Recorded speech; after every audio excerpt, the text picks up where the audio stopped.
Sentence diagramming part 4. Compound words, subjects, verbs, adjectives, adverbs, and objects. We'll start with a brief discussion about the conjunctions that make compound words, phrases, and clauses possible. We have 7 coordinating conjunctions in the English language, and many People remember them with the acronym FANBOYS. for, and, nor, but, or, yet, and so. FANBOYS. In addition, we have a number of correlating conjunctions made up of 2 or more words such as either or, neither nor, Not only, but also. and many more. In this video, we will concentrate on diagramming compound words. Compound words are diagrammed differently depending on their position and function in the sentence. Conjunctions are always denoted by the use of a dotted line. We'll start with compound subjects. Take the sentence, both Matt and Maria will compete. Our main verb is compete. It's an action verb, an intransitive verb, since we don't have a direct object. And we have the helping verb, will. Okay, who will compete? Both Matt and Maria.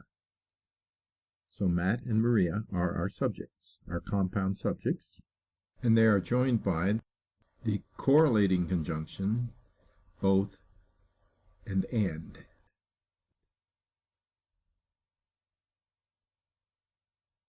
It's diagrammed this way with a split subject.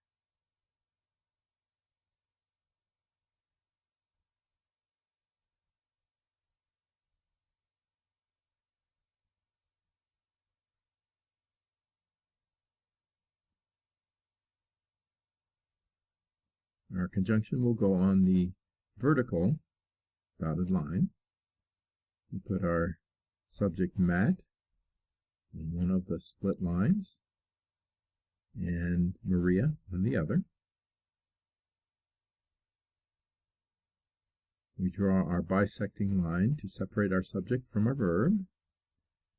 Our verb is a 2-part verb, will compete.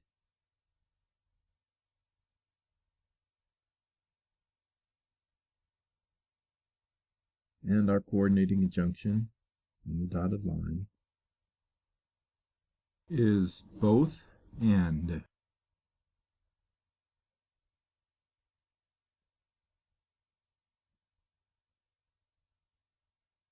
Now, let's take a look at compound verbs. Our verb in this case is a compound verb, tried and failed. Both action verbs, and since we have no direct object, we call them intransitive verbs. Nothing is transiting or being transferred from the subject to a direct object. These verbs are action verbs, and we call them intransitive verbs. Our subject is she.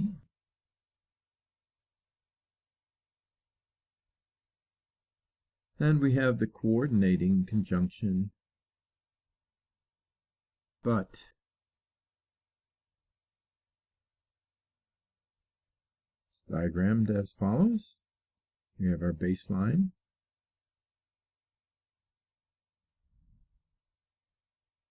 And we have our split verbs now, following our conjunction and following the bisecting line between the subject. Our subject is she. Compound verb is tried and failed, joined by the coordinating conjunction But. Now, when you have a helping verb along with your compound verbs, you put the helping verb on the baseline right after the bisecting line following the subject, and then you put the compound verbs on the split part of the diagram. Was is a helping verb, texting is our main verb, and driving is also a main verb.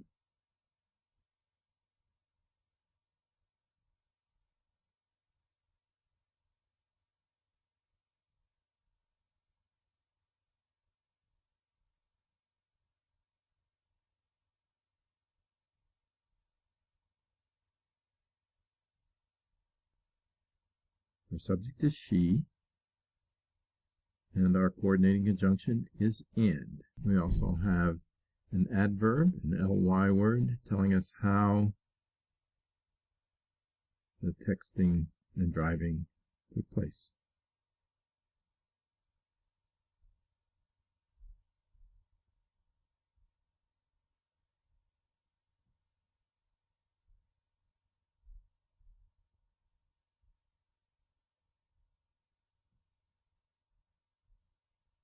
Our subject is she. Our helping verb is was.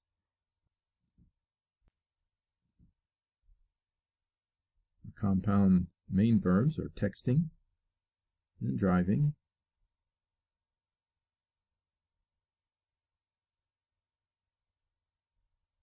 Separated by a vertical dotted line. The conjunction and.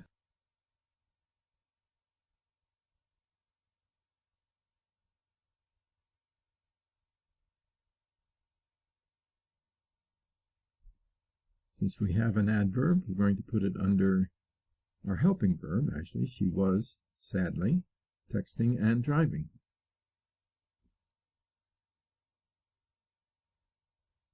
Now let's look at compound adjectives and compound adverbs. As you can see, they look similar.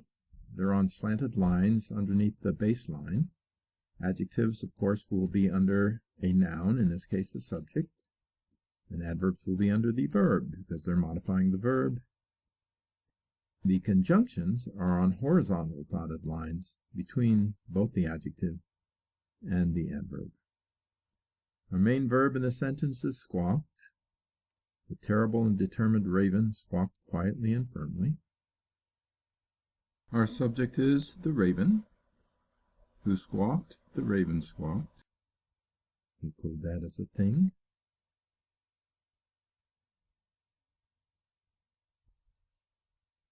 Then we have the compound adjectives terrible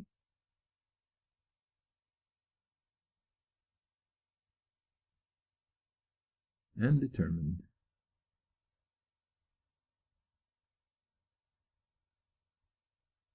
And we have two adverbs telling us how the squawking took place. Took place quietly, adverb, yet firmly.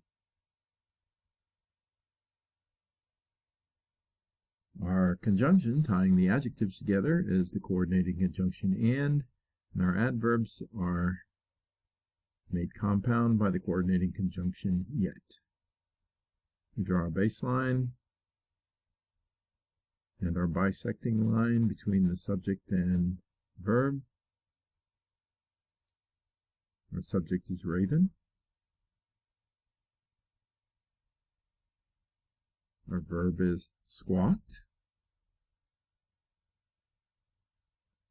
Our main verb, which is an intransitive verb since we do not have a direct object, and it's an action verb.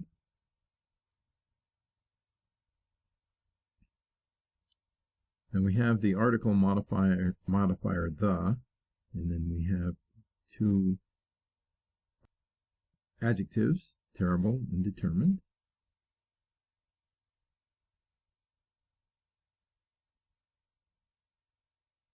Terrible.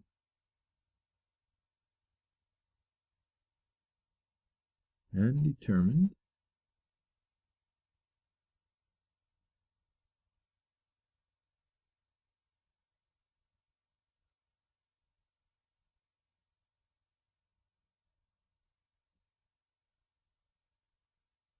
Joined by a horizontal dotted or dashed line on which we put the coordinating conjunction and.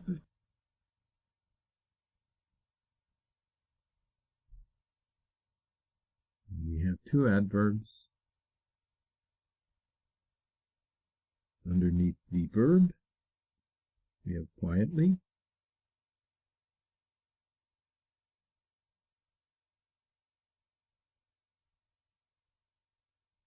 and firmly. joined by the conjunction yet on again a horizontal dashed or dotted line.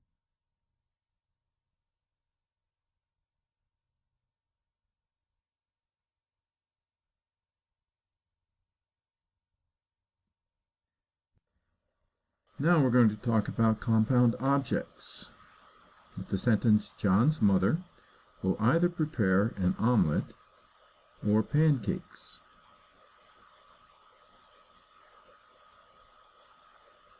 We'll code the sentence. Our main verb, our action verb, in this case our transitive verb, because we do have direct objects, is prepare. And we have the helping verb, will, together, will prepare.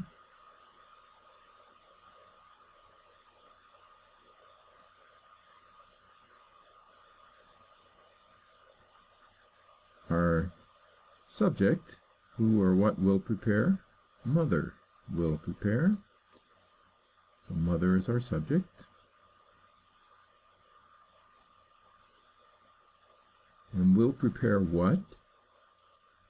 Will prepare an omelet. That's the qualifying question, that if the word that follows the verb can answer what or who, we know we have a direct object. We have the correlating conjunction, either or, and mother is being modified by the possessive noun, John's. Possessive nouns, unless they stand by themselves, will always be adjectives. We draw our baseline and our bisecting line,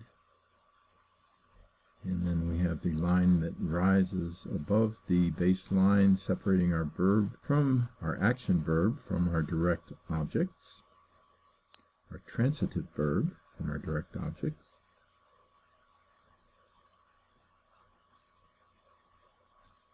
We have a vertical dotted line on which we will put our correlative conjunction. Mother, we remember, is being modified. And we have an article modifier for omelet.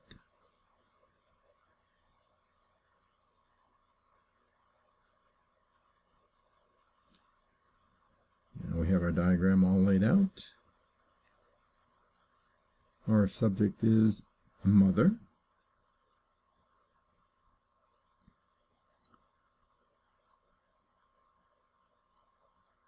Our verb is will prepare. An action verb, transitive verb, because our direct object is omelet. Our other direct object is pancakes.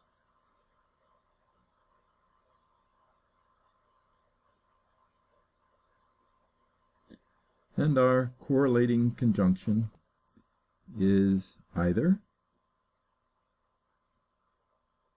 or, which we put the two words on either side of our vertical dotted or dashed line.